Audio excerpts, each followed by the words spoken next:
I would like to thank the Newfoundland and Labrador Music Educators Association and the conference organizers for inviting us to this conference. And special thanks to the tech personnel who assisted us so much. Thank you, Sarah and Michelle. My name is Dr. Karen Cyrus, and I am a representative of the Helen Carswell Chair in Community Engaged Research in the Arts at York University in Toronto. I'm here with Munjira Jefford, a PhD student at York University and a member of the Helen Carswell research team. We are here to discuss ways to integrate Pan-African repertoires in your programs. Can you go to the next slide, Munjira?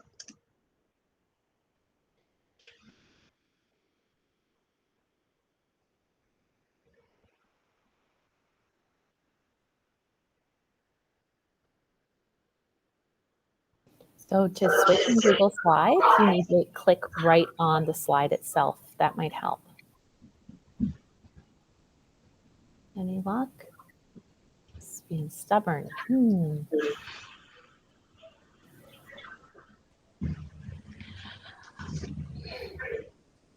Oh, okay. Because I saw you flipping through the whole thing earlier.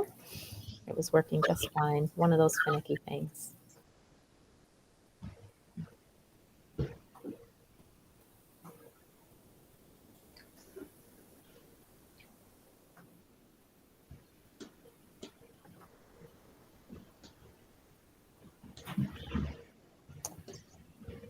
I'm going to have a look, Munjira, and see if there's something I can do to help you by maybe bringing up the presentation.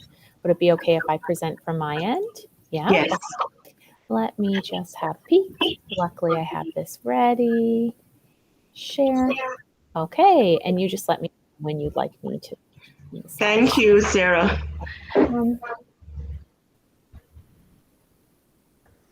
Okay, so let me bring this up. All right, so so in our presentation, we're going to discuss the need for integration, strategies for integration based on personal repertoires, then other repertoires or resources for Pan-African music. But first, let's start with a land acknowledgement, which Munjira will provide. Next slide, please. Next slide, please. Thank you. You're muted, Munjira. Okay. The community that is now known as the Jane and Finch community has been inhabited for generations beyond our knowing. We recognize that the historical territory of the Huron-Wendat, Hetun, Seneca, and most recently the Mississaugas of the Credit Indigenous peoples.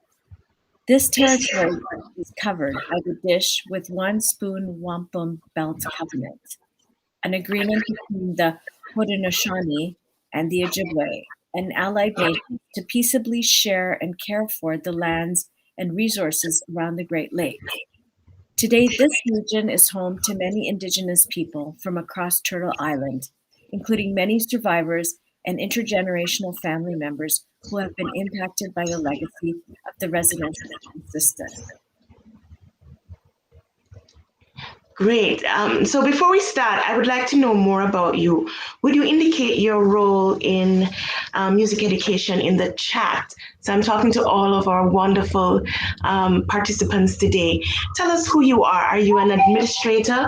Are you a classroom teacher, a music specialist, a community music practitioner, or a researcher, or a parent? So I'd love to know who is in the audience. So if you could put that in the chat, that would be great.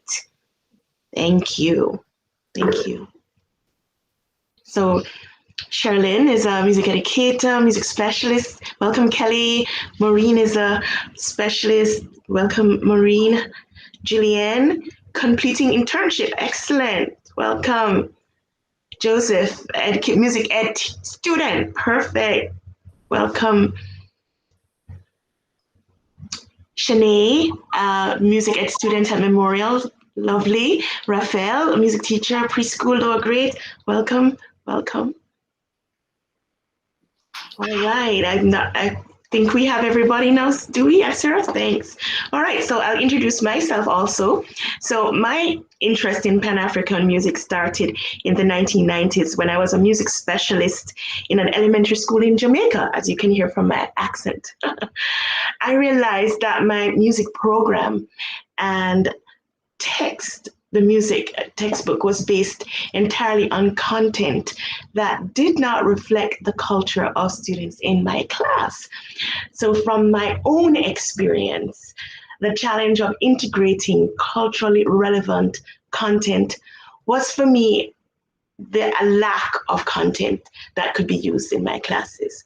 So, since that time, the research, adaptation, and integration of traditional music has been my objective and one of my passions. In 1998, I published my first textbook called Music for Beginners and Netherlands, and then Caribbean Integrated Music in 2004, which sought to fulfill the requirements of the music curriculum using local music. My research at York University included investigating Afro-diasporic repertoires and community music making in diasporic contexts.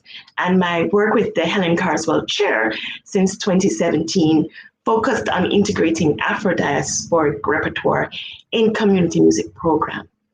I sit on a number of EDI committees for music education with the Ontario Music Educators Association, OMEA, which is your sister organization. I'm also working on an initiative with the York Region District School Board to develop culturally relevant and responsive pedagogy. I work with another GTA anti-racism music educators group, and I'm a part of an initiative from the Pan-African Music Educators Association, who are working on developing more resources for Pan-African music.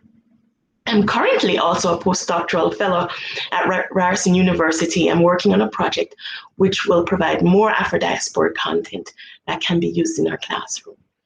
And I'm going to ask Munjira to introduce herself now. Thank you, Dr. Cyrus. I'm a student at York University, and I've been involved with the Helen Carswell Chair for Community-Based Arts over the last year, working and doing research in the Jane and Finch community that looks at integrating funds of knowledge into the music classroom. My research areas are decolonizing education and anti-oppressive management.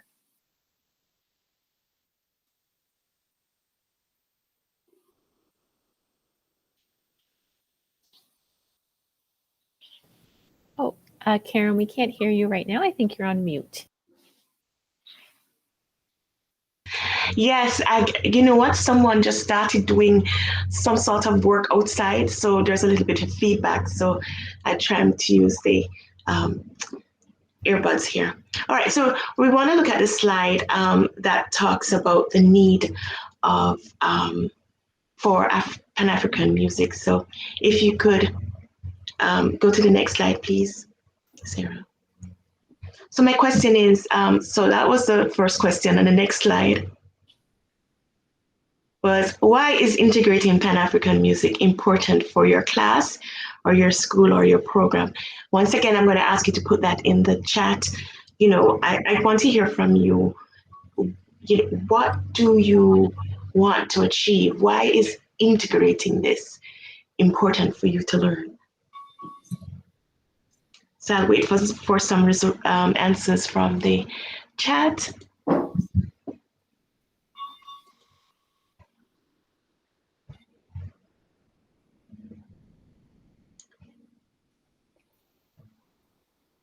All right, waiting for some responses.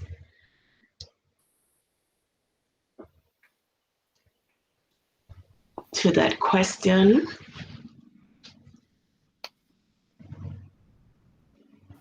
We've got a quiet bunch today. Yeah. All right. Thank you, Sherilyn. So Sherilyn says that because Newfoundland has a unique culture, identity, and music, we want to incorporate other cultures. It's a great answer. Maureen has a general interest in world music. Thank you, Maureen. Thank you, Charlene. Kelly said our students are global citizens. So true. And they need exposure to global music. Love that answer, Kelly. And Raphael says that I think it's important because there are so many amazing and rich traditions coming from all different parts of Africa. I agree with you totally, Raphael. So true. And all of these answers are lovely. And Kelly, something that Kelly said is rings true with what I have been reading in the Newfoundland and Labrador 2019 curriculum. Let's see, Raphael also says African culture has such a fundamental, influence on Western cultures. That's so true. And, when you say African culture, Raphael, it's both African culture from the continent and so, no worries, cultures, yes, Raphael. So it's African cultures from the continent and also what we call Afro-diasporic culture. So that is called music and the arts created by persons of African descent in the Americas.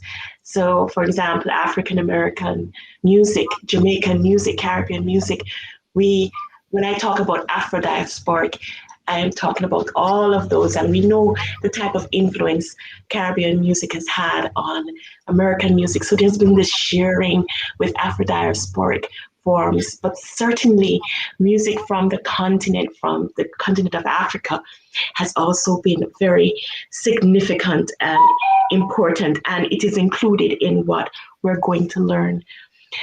And Julianne says the school where I'm interning, it's a French school, has a very diverse population, and nearly a quarter of my students are African immigrants, mostly West African. Wow, so we have students from the continent, or they are first generation Canadians from African parents. I would like my music class to better represent their identity. I really love that answer, Julian.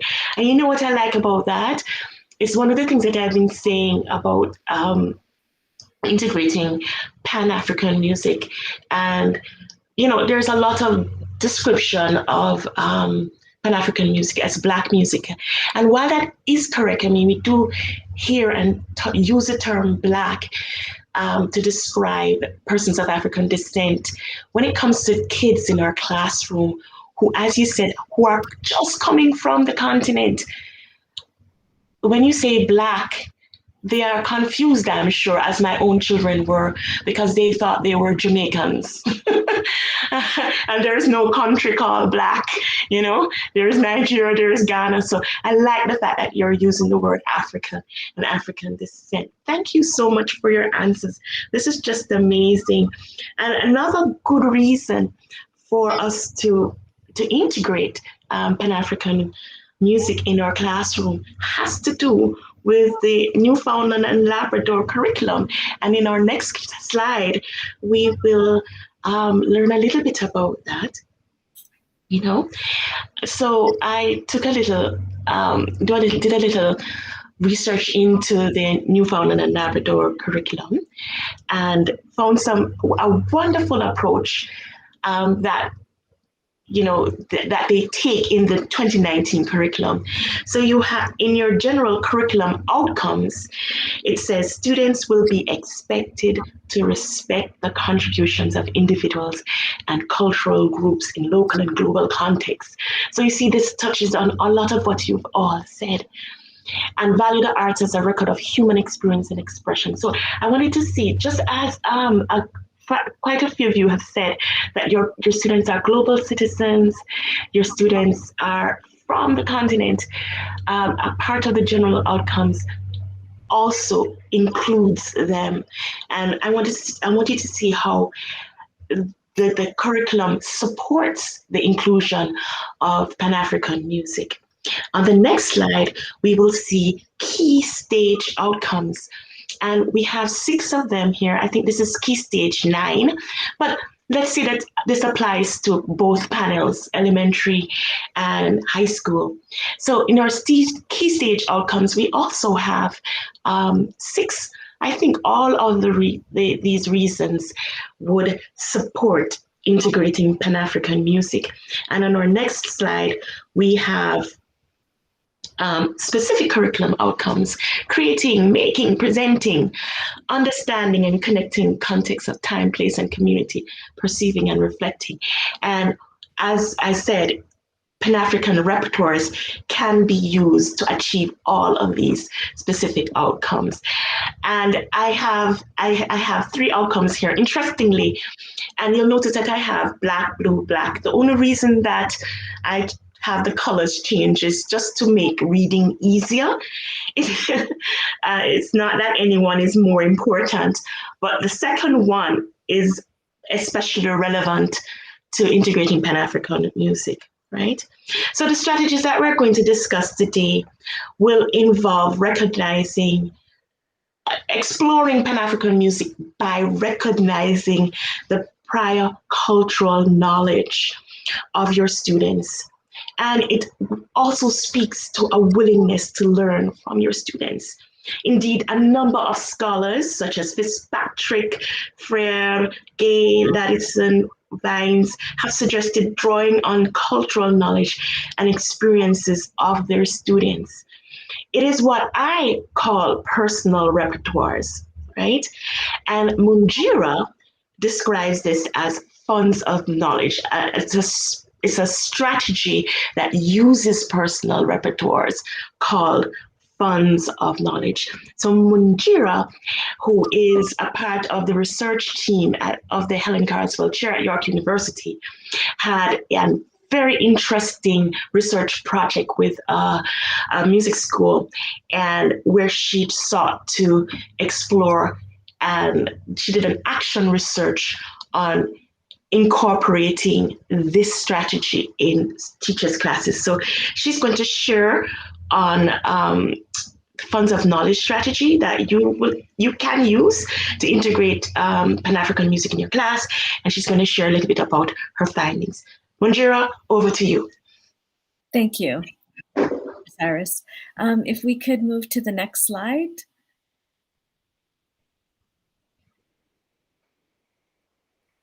So today we're going to take a look at the concept of Sankofa. San means to reach back. To reclaim means, means to reclaim that which was lost. And fa means in order to move forward.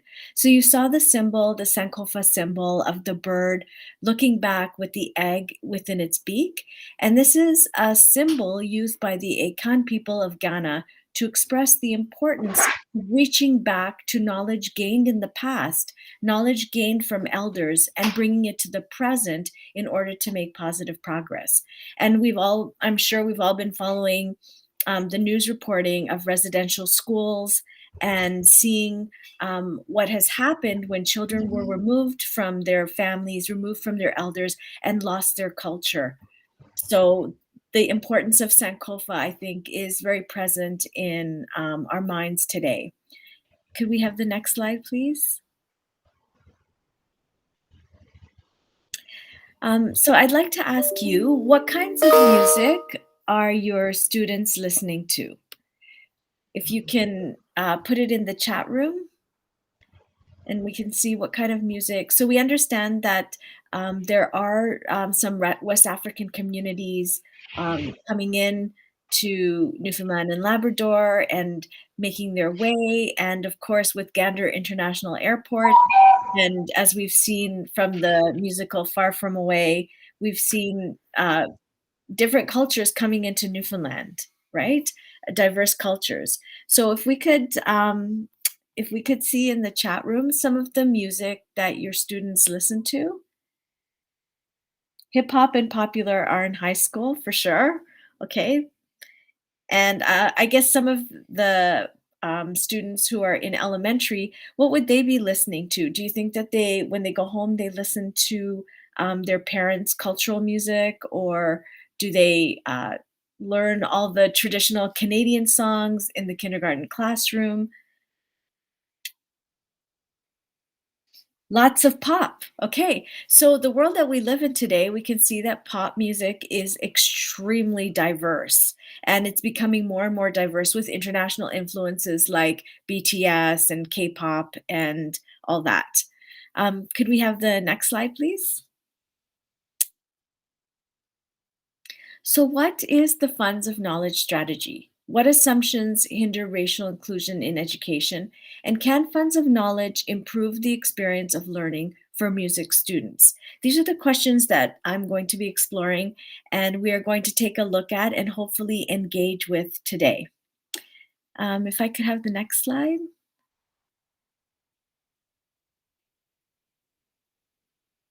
Okay. What are some ways you may already be including or incorporating the funds of knowledge in the classroom already? It sounds like there's a recognition that classrooms are becoming more diverse.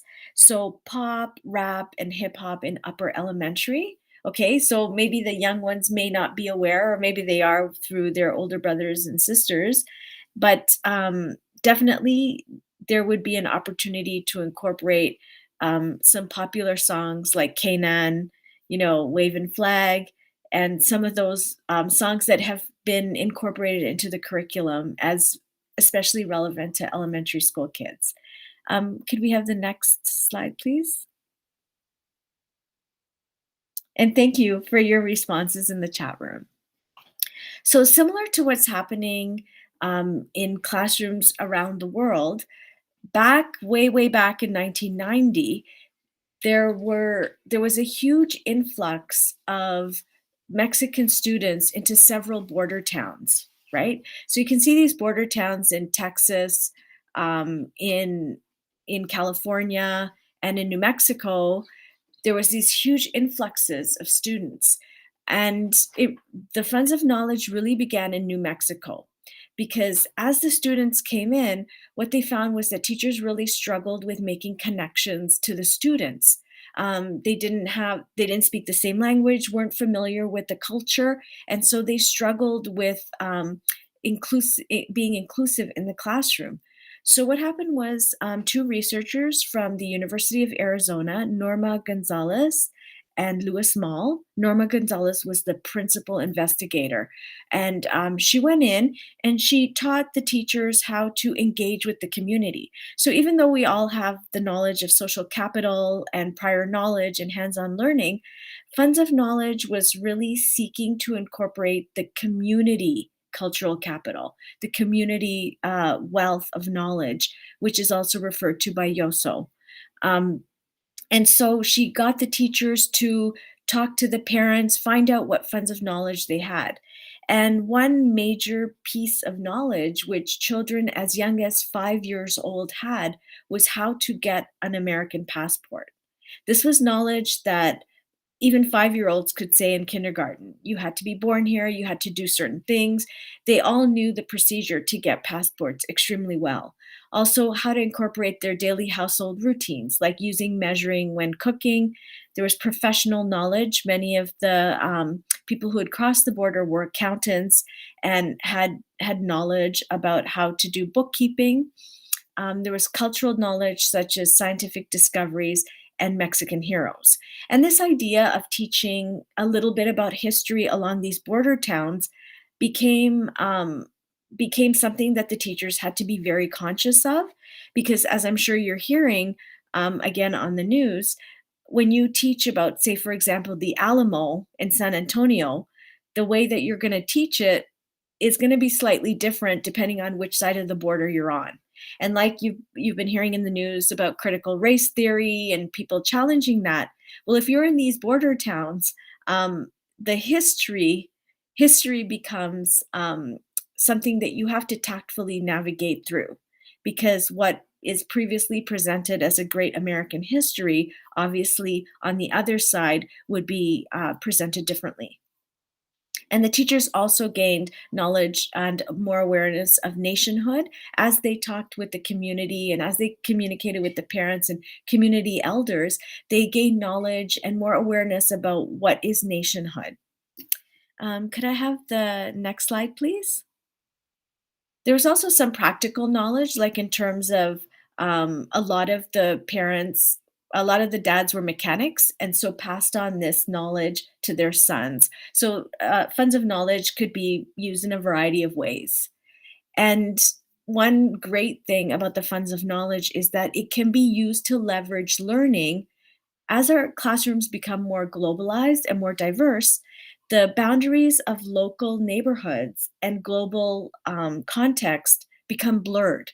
So those kinds of divisions have become really greatly decreased over time, because something that happens in another part of the world can be affecting the classroom in real time. For example, after 9/11, we know that in diverse classrooms, many people had um, family, business connections um, in New York, right? And also more recently, as the Americans have pulled out of Afghanistan, where I live is the Arabic community. I live at the foot of the Arabic community, and it's all Arabic businesses. The majority of people are from Afghanistan. And so when something happens on the other side of the world, it affects the neighborhood right here, right now, in real time. And it's not just when crisis happens. We can also look at practices that happen in other countries. So, for example, consensus building in smaller African villages and smaller towns can lend themselves to discussions about democratic processes in the West. So, when people build consensus, when there's a meeting in a smaller town, and also here in Canada, we have the expression town hall, right? How do we decide things? How do we make decisions in our community? How do we make changes? How do we move forward? Well, we have these town hall meetings. So some of those decision-making processes can also be incorporated, especially in upper elementary, as people learn about civics and about things that are happening in the news. We can move to the next slide. So Funds of Knowledge promotes that global citizenry idea. And Schweisfurth was an important study that found that students were interested and very open to the global context.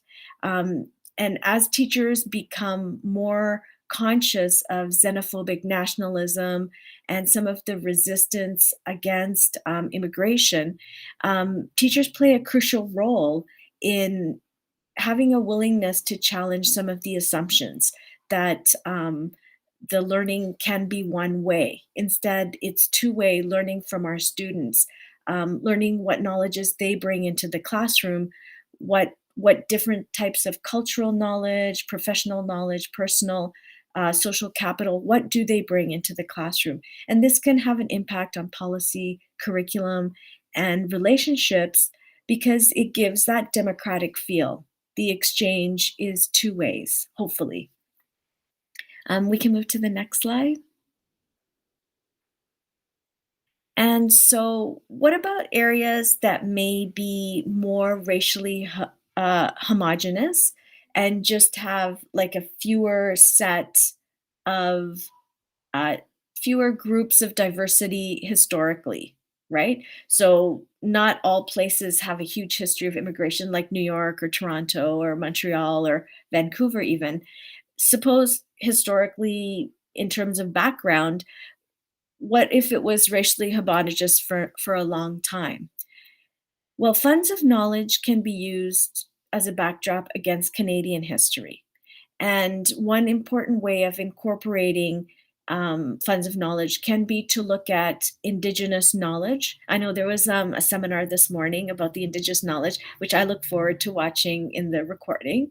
And so something like that, well, what was life like in Newfoundland before Leif Erikson, traversed there, and before there was this idea of discovering new land? What was like life for Indigenous people? And also another history that may have been sort of forgotten or not as well known is the history of enslaved Africans from the Americas, the captive Americans, the people bound in slavery that escaped slavery and came to Canada. So, how did they do this? Of course, there's the huge history of slaves crossing the border by following the North Star.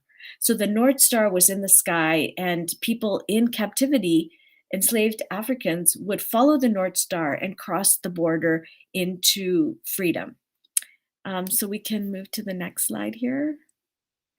And part of this process was the Underground Railroad, and an important stop in that process was St. Catharines, Ontario, which is, of course, a US border town right near Niagara Falls.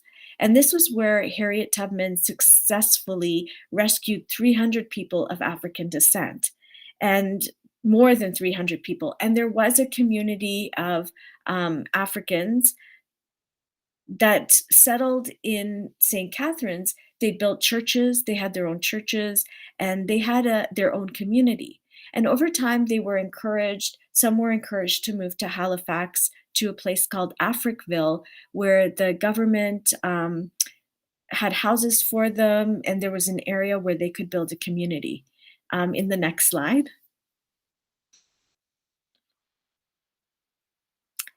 But before we go there, we're going to take a look at some of the resistance that can happen in trying to teach history. So of course, we hear about it on the news, the critical race theory resistance, the strong resistance. And of course, we have the resistance here from communities who may not want to be known as a stop in the Underground Railway. The statue of the famed Underground Railroad liberator Harriet Tubman was punched to the ground in St. Catharines over the weekend. Surveillance cameras captured video of a man toppling the statue of the woman known as a hero who helped black slaves on their journey to freedom in Canada. Kelly Botello shows us what happened. Knocked to the ground, the statue of a woman who courageously led many out of slavery, Harriet Tubman. He walked over to the statue. He punched the statue in the face, then he spit on it. Resident historian at the British Methodist Episcopal Church in St. Catharines, Rochelle Bush, says surveillance footage shows two men in and around the church property on Sunday night.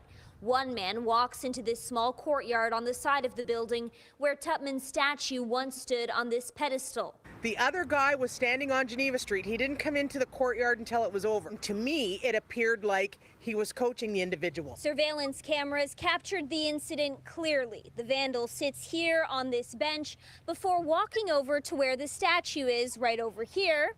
He proceeds to punch it, and it topples back onto the ground. Made me feel awful. Awful, heartbroken. Tubman was born enslaved in Maryland. As an adult, she escaped and helped other slaves on a dangerous journey to freedom in Canada.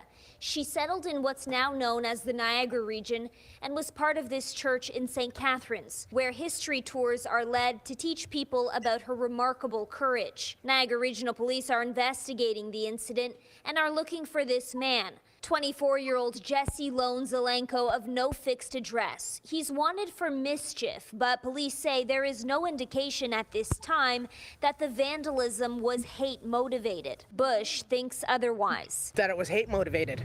Why would you spit on a statue? St. Catharines Mayor Walter Senzik says no matter where the investigation goes, it's a difficult time for the community, especially Black community members. When you look at something like this happening, the automatic feeling for a lot of us is this hate-driven? Is this about racism? Bush says the outpouring of support from the community has been incredible, and she has no doubt the statue will be restored. Kelly Botello, CHCH News.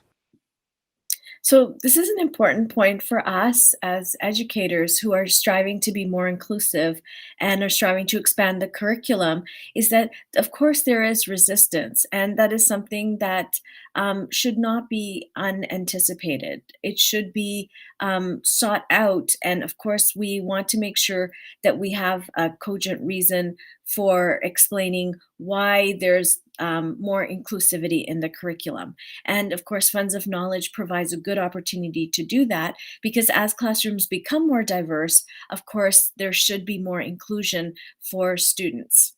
We can go to the next slide. The statue of the famous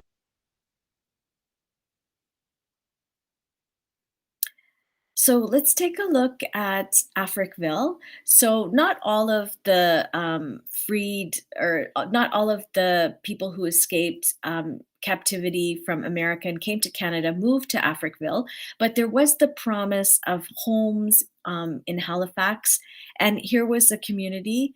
They definitely had an area of land that was provided for people who had escaped captivity in this area. But of course, even despite paying taxes and all that, the roads and the infrastructure, and again, the water issue, were little bit less quality than the rest of the region. And so this was part of this community. And eventually, over time, the land was actually taken away from them and they were forced to move to other areas. And of course, the history of Africville is quite sad because when slaves followed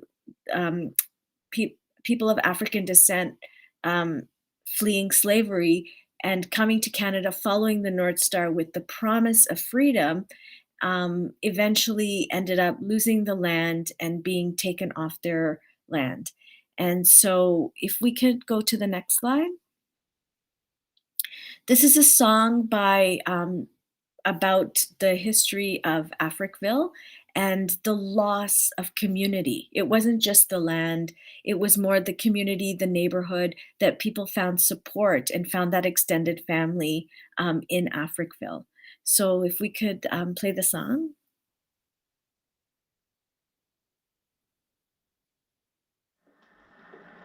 But Mr. Steed, everybody thought it was such a bad place.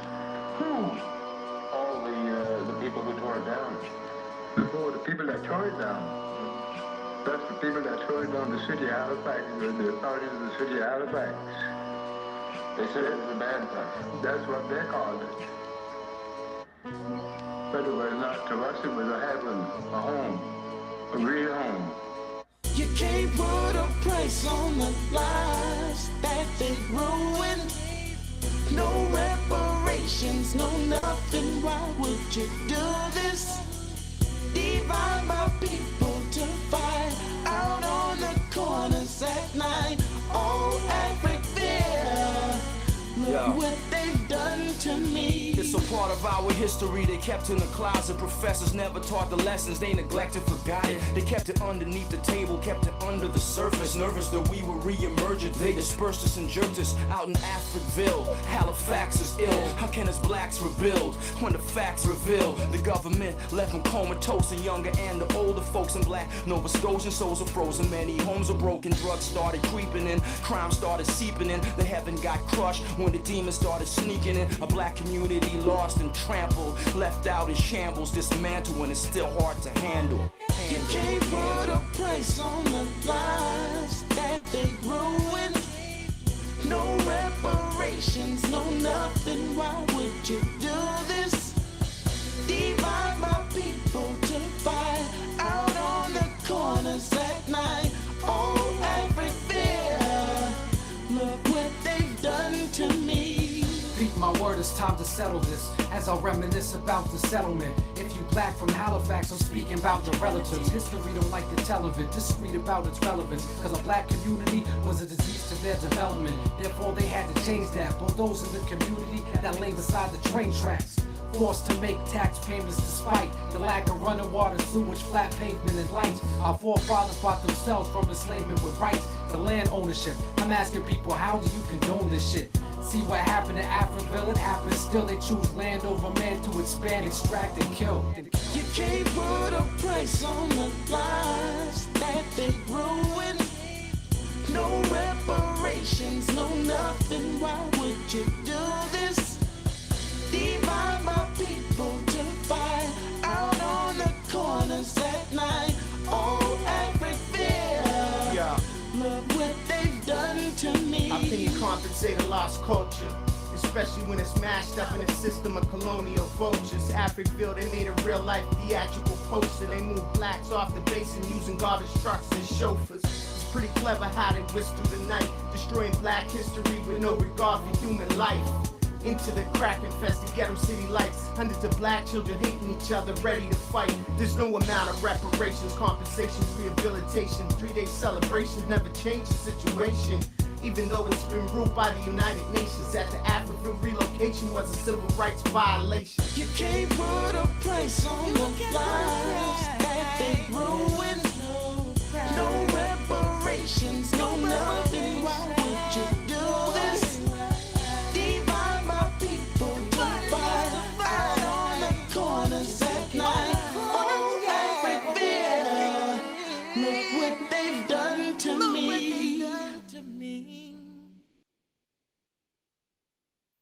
Okay, so we could have the next slide.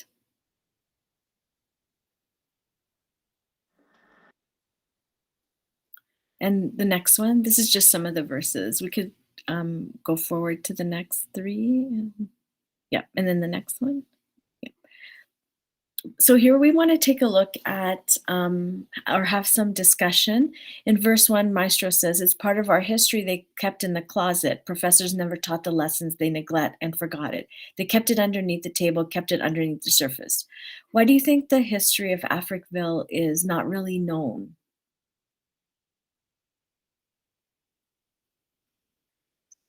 Does anybody want to take a shot?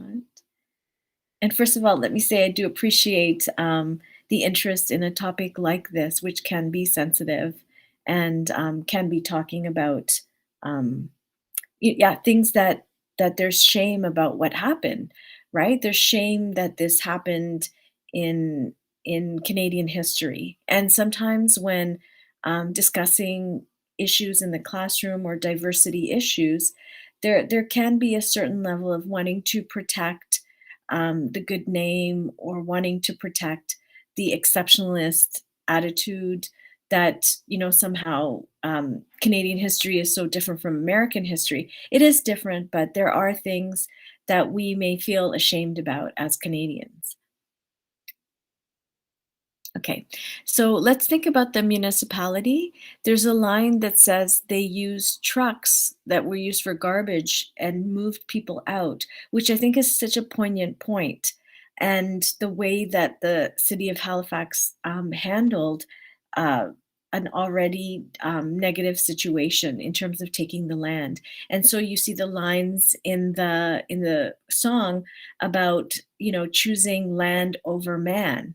And valuing that. So that's something that can also relate to Indigenous history, is the value of land over man. We could move to the next slide.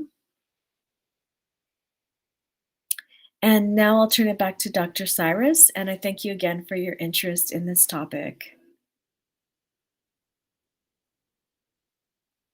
Thanks, Manjira. And, in Munjira's presentation, she's looking at the lived history of a community and how the ways in which children from that community could speak to their own parents about that knowledge, that funds of knowledge that they could carry back to the classroom and explore. So a question that we have here is, here are our key stage outcomes.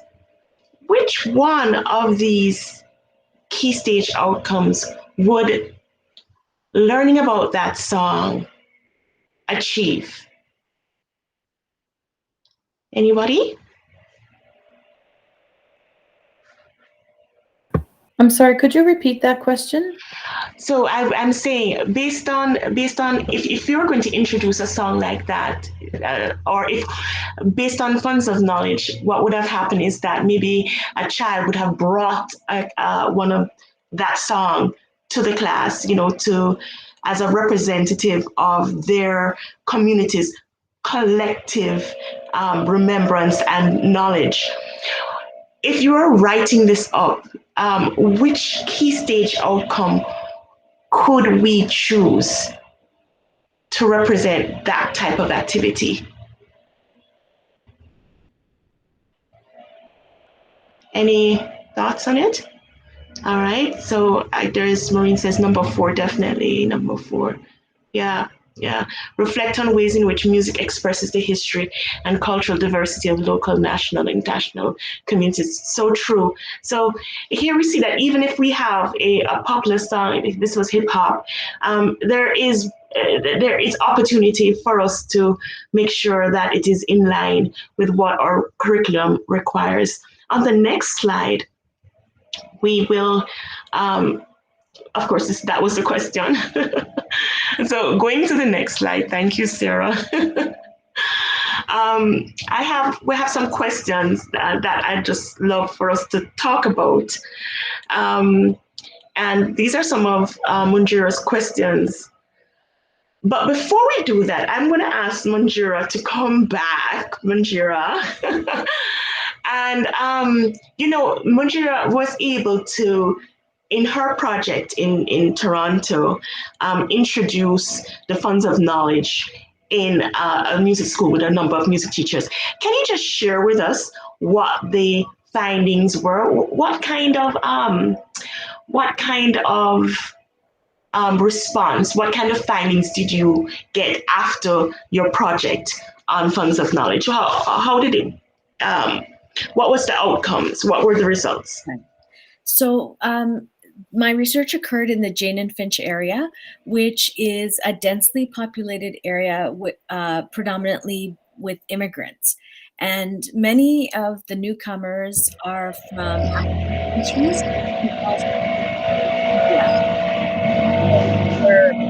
It's quite a diverse neighborhood and very densely located in that intersection. So within that is the School of Music that I worked with. And so 3 teachers came forward to show an interest like yourselves in the topic. And the findings were very similar to what you all have said today, what we have talked about today. So the findings were that the students had a lot of diverse music knowledge, mostly from pop culture. So some were from the community and some reflected their parents' culture, but the majority of diverse knowledge was from pop culture, which today is so incredibly diverse. So in the past, I guess in the 70s and 80s was mostly like the British invasion, was rock music, and it was not a terribly diverse set of music back then. It, like there were very few artists that were women, and it was mainly one demographic that was like classic rock. But today it's different. So they were able to use those funds of knowledges that the students had. And the teachers also expressed, and 2 of the teachers expressed great interest in individualism as opposed to community. So for them, they were saying race was one piece, but it's not everything. And one finding that came out was the one music teacher who was a father expressed great interest in building that community, right? So there was one of the big findings was the positionality of the music teacher. The teacher who was a parent saw the importance of having his daughter. He is born in Canada and he's a Black Canadian. And so he has a daughter who, would come in our Zoom meetings and, talk about, do like little music things. She was super cute. But he talked about the importance of what he would want for his daughter, to see that role model, to see people who look like her, who sound like her in the music that she's learning, as opposed to the traditional Royal Conservatory of Music, which so many of us have gone through.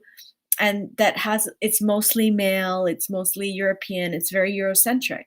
So, but he talked about the importance of music education for his daughter and building that community of supporters that would support the type of music that she might have an affinity for, seeing herself in that music, seeing her own face reflected back. So there was that difference. So that was one of the big findings. And they also found just talking to the students, finding out what kind of pop culture they were into and incorporating that into the classroom was very important and would hold the students' interest, especially as they moved up. So around high school is a lot of time when kids lose interest in music or in taking lessons and all that. And this was the pop culture connection was they felt an important way to keep them interested. Thank you, Manjira. So what I'm hearing from that was, you had two significant findings. One, which we knew would happen, was that the children became very interested in the content of the class. But what I saw was interesting was teacher perception of the funds of knowledge and how teacher perception and the teacher's attitude towards fund of knowledge was affected by their status, by their life, where they were in their life journey.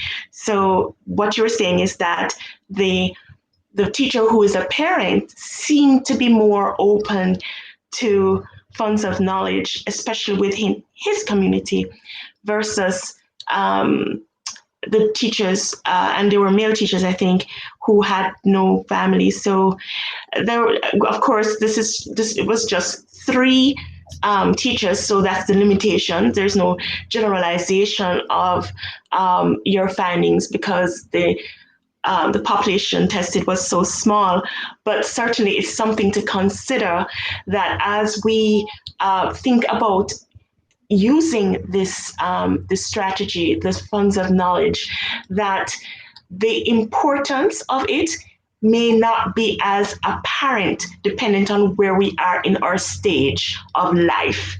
So our stage of life as teachers it impacts openness to it. And for a teacher, resistance might be an outcome of that, something that we have to bear in mind. But it was a good thing that you had one teacher who was a parent who was able to give you feedback on how important funds of knowledge was for him. So that was really good. And I like the fact that, they were all male teachers, but yet there were two different responses based on the teacher's stage, their life stage, one being a parent and one not being a parent. Why did you think that was? Why do you think that those teachers who were not parents, and we're not generalizing here, but this is a finding. We're teachers here. We're going to be teachers. Why do you think that was? That some teachers had a resistance based on the stage of life?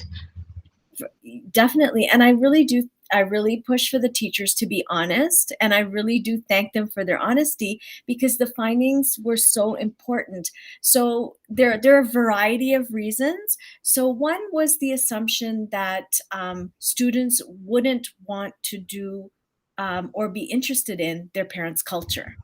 So these two young men highly prized individuality and creativity over connections with their parents.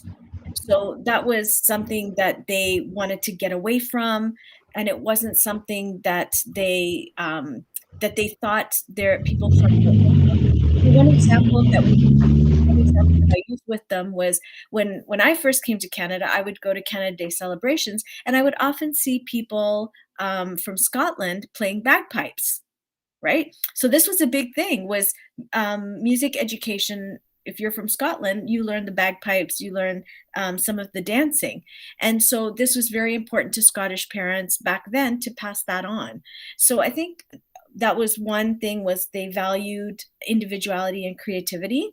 They felt that the students wouldn't be interested in their parents' culture. Some felt that the European music was better than global music, and that the quality was higher and was just a better thing to learn, a better aspect of music to learn. And I think it underscores the importance of assumptions in education that we can make when elders are not included, when the respect for the elders, when the respect for the community isn't there, as we have seen in residential schools, where the kids were taken away because the native culture was seen as subordinate to the Eurocentric education that they would receive at residential schools. And it was part of that civilizing idea of being, civilized and modern and learning more Eurocentric types of education. So I think that they really did hit on an important point in their honesty in expressing that sometimes in education we don't think about the impacts that we're having on the person and their community and disconnecting them from their community. And it promotes that linguistic cultural genocide that we can't immediately see.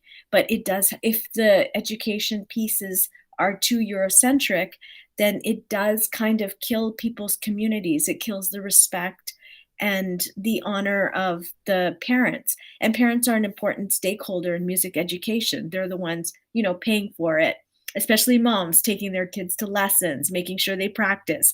So I think it's important to acknowledge one finding that really did come out is that the importance of parents as stakeholders. Thank you, Manjira. And thank you so much. It's so important to have an idea of the kind of response that you would have to the funds of knowledge. And we know that by the attendance to this session here, that our teachers here are really eager to incorporate this content. So I want to turn our attention to the questions on the screen. I have a couple of questions. What knowledges do your students have? Anybody wants to respond to question 1, 2, and 3? How can students' funds of knowledge be applied in the classroom?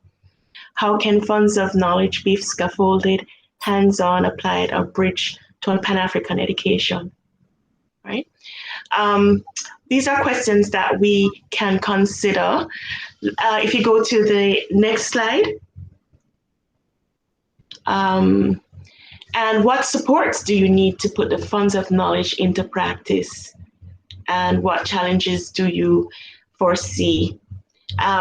Based on what Manjira has said, obviously the support is coming from the parents. And so we need to know how to interact with our parents and with the community, and of course with the children also. If we go to the next slide, we're going to look at other repertoires. So we've looked at the strategy. Now let's look at, let's say your students might not have, you want to incorporate more than what your students have brought, or they are turning back to you for guidance on this. So to this, I want to turn your attention to our research page at York University. So the Helen Carswell Chair in Community Engaged Research in the Arts is a research chair, and what we have are webinars that speak to resources, and we have resources on our website that you can look at. I'm going to put in the chat box a link to the website that you can go to explore some of these. But what I'd like to talk about now is the not just the resources, but the relational strategies that you would need to use and incorporate for this. And if you could just go to the next slide and let me see what I have there. I think I might have to, yeah. So I'm going to ask if allow me to share a slide that I have here, please. You should be able to do that. You would have to do it on your end when presenting. Yes, I see it here, and okay, so I am presenting, but it's rather large, isn't it? How do I make it smaller? I used the X button. Oops, is that making it smaller? Let me. No, I'm not. Is it in PowerPoint, or what type of file are you sharing? Are you trying to share? It's a PDF. It's a PDF. Oh, okay. Let me try something else. Okay. Let me make it. Okay, there we go. I knew I could figure that out. Okay, so let me go back here. All right, so we talked about the Helen Carswell Chair, and if you go there, we have a number of webinars that speak to resources, because of course there is so many that, especially this one, Building Pan-African Repertoires webinar, that will give you a range of resources from a number of community members that you can look at. It would be, as I said, there's so much that that is why I'm giving you the link, right, to that. But coming back to this, what you're going to find is that I'm trying to open up this thing a little bit more. Okay, hang on.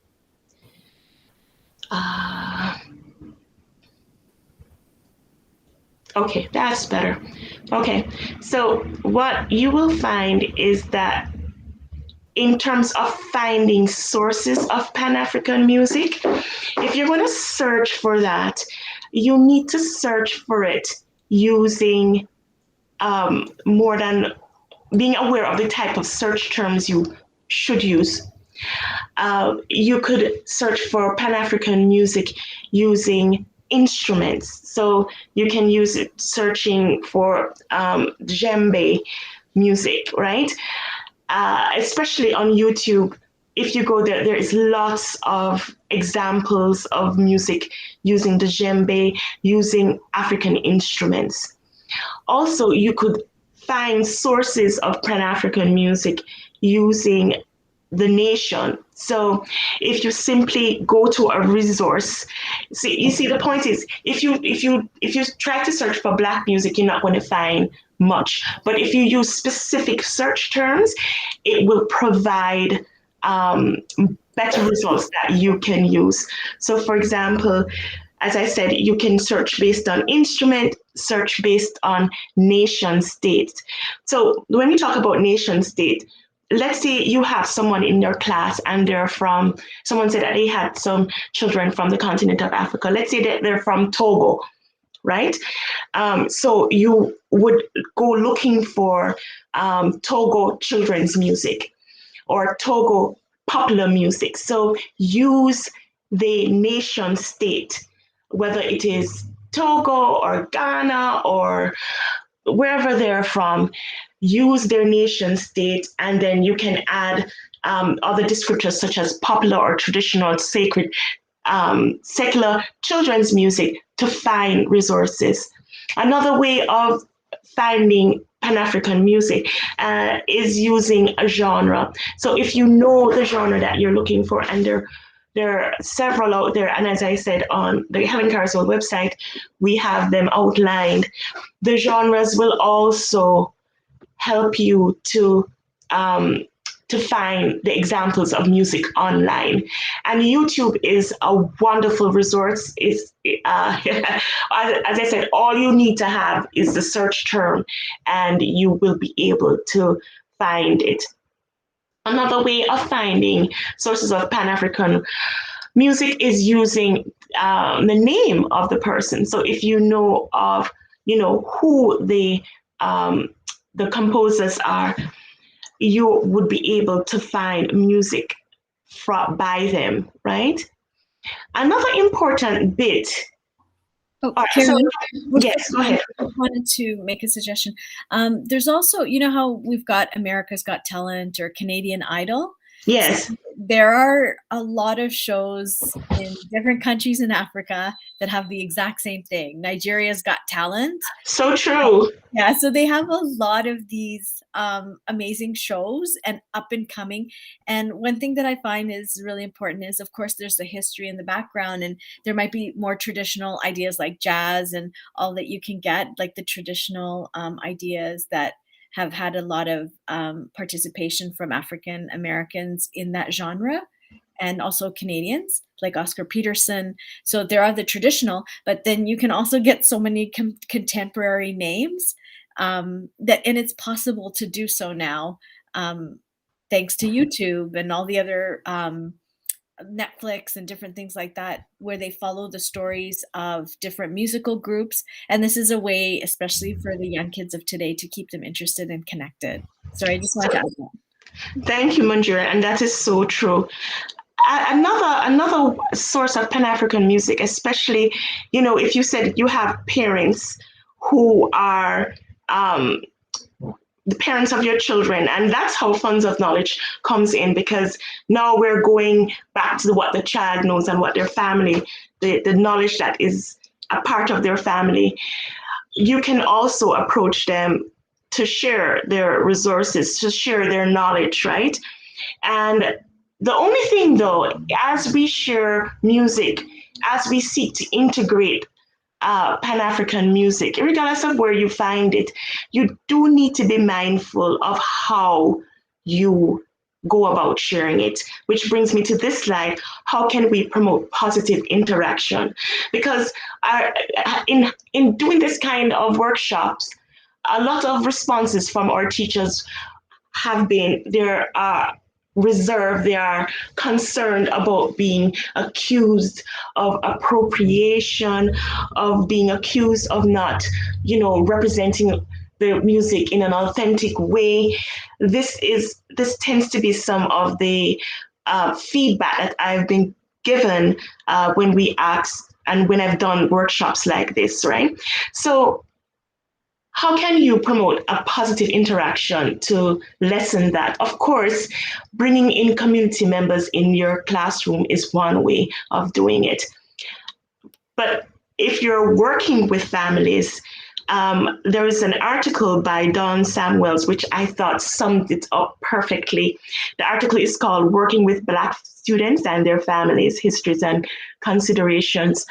And she suggested 4 things that teachers need to do as they seek to integrate Pan-African cultures and music from the community. 1 is to build a genuine rapport with families. And what she says here is to try to ensure that your interaction with families do not occur because of negative events. So make sure that you already have a relationship with your families, okay? And I'm quoting her here. How can you do this? Call to introduce yourself to the parents of your students at the beginning of the school year. Get involved in the school community by coaching or participating in extracurricular activities. She says, let parents and guardians know when their child has done something positive. So this is how you build the rapport with your families of African descent, right? Connect with them when things are going good, right? Not just if something happens. Also, she says, and I'm quoting, keep the lines of communication open by ensuring that parents and guardians are aware of what is going on in the classroom. Include parents or guardians as learning experts by asking for suggestions about resources, music resources, as we're talking here, that can be used in the classroom. So the way to integrate music has to do with relationships, right? And building a genuine rapport with your families. The second thing that she suggests here is to remember the power of your words, right? And I'm quoting her here. When you're interacting with families, be mindful of what your choice of words convey. The way that you say something can have a profound effect on the message that you're trying to deliver. All right. So being mindful of our choice of words, right? So important. And she suggests, and I quote, how can you do this? Use a growth mindset approach when talking to parents by focusing on the area of growth instead of speaking of deficits as you're showing the potential of their child. And remember, the language we choose when having courageous conversation with families can make significant differences in their perception and reaction. The point here is that we are building rapport if you're going to be drawing on the community. And what we say is that, we don't want the integration to be tokenism. We want this to be a result of a relationship, So these two first points are key to that. The third point is listen to understand. And she says, when a parent or guardian brings a concern, they need to be heard, right? At the core of this is building a relationship with the community. Her last point is especially important. It's educate yourself. As you seek to explore Pan-African cultures, as I said before, let's not take a token. Let's do our homework in terms of really understanding the culture and respect and presenting it in a respectful way, so that is communicated to the children in the classroom. She says, especially if the music is not of your experience, make sure that you take the time to do some critical reading about the culture and also about anti-Black racism and discrimination. Demonstrate your commitment to equity by becoming knowledgeable and working to understand the issues surrounding the music that you're going to present, and also surrounding the community. So this is key to integration, that where the outcome is positive, and positive for everyone. All right, so do we have any questions? I want to thank you for your time and attention. And I just want to know if there are any questions from my audience. Any questions? Well, see, while we're keeping an eye on the chat, I'm just going to I'm going to present a tab and just do our swag draw, because we've got our wheel of names waiting. So just a heads up for my friends in the session, the winner has to be someone who is currently in the session with us from our viewers. So if we pull a name and they're not here, then they're out of luck. Let's spin it. So if you see your name, oh, David Bewley, he's going to be sad when he sees this play, because I do not believe he is here with us right now. I think he's one of our friends who's going to be watching later. Sorry, David, we got to spin again. Let's see.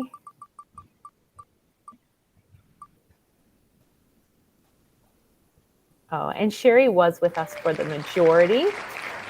So I am going to say that Sherry is our winner. She just had to leave about 10 minutes ago to go to another session. So she was here and she was participating so beautifully with us. All right. And I'm just going to check back to the chat. I'm not seeing any questions there. So I'm going to say thank you to our presenters. That was so much valuable information there. Today is, right now, this is the end of our session for today, but we are back again tomorrow morning with a 9:15 start with some new sessions. So be sure to join us then. Thank you for your interest. I just want to say thank you to our session, the participants in the session, and thank you for your tech support, Sarah. Oh, no problem. Sinead, I do see that you had a question, but I think while Karen was presenting, she was offering some websites and some ideas. Karen, did you see that question? Yes, I did. I think Sinead was asking about the resources. And so what I suggested is how to find the resources online. Also, if you go to the Helen Carswell website, we have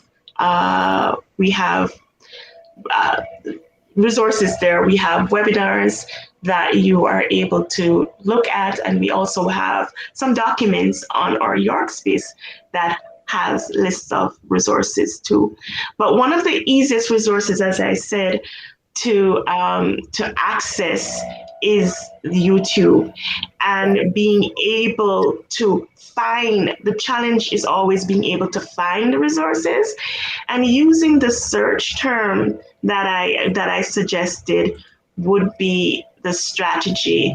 So just backtrack here, looking for persons of African descent. So if you have a name, working with the name, the genres, the nation states, and instruments, and using those search terms should give you, and of course, another one is, of course, if you put children's music plus the nation state, that often brings up quite a few results. The most important thing to remember, though, is how you integrate it, and the ideas that I talked about in terms of building a genuine rapport with the families is so important, because you don't want to have a situation where there's misunderstanding. So paying attention to those, how we interact with the families, is very important. I hope that answers the questions. I think she said, yeah, she's seeing it now. That's perfect. Thank you so much. All right, everybody, enjoy the rest of your day. Thank you so Bye. much. Take care. Thank Bye. you, Karen. It was a pleasure presenting with you. And it was a pleasure working with you, Munjira. Thank you. Ciao. Bye-bye.